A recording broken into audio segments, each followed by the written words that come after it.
in Ambon.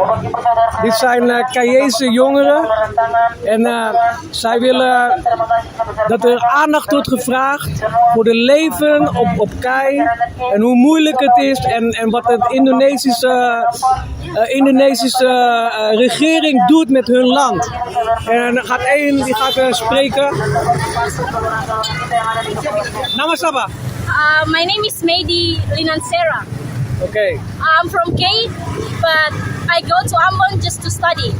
As you guys see, this action is for K because we all know that K has been damages, has been impact, like some floods, people are suffering, and a lot of damages that's happening in K.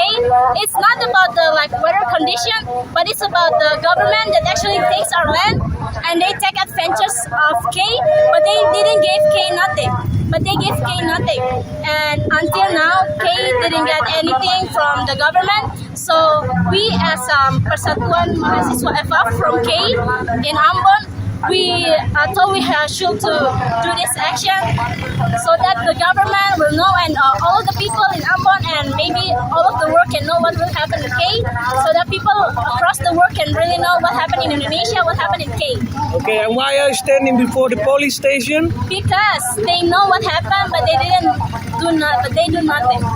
Okay, thank you very So much. as you can see, we also standing in front of the Balai Kota from Ambon because they know what happened and that's the governor office. He knows what happened but he does nothing. So we just display so everyone can know what happened in K. Thank you very much. Thank you.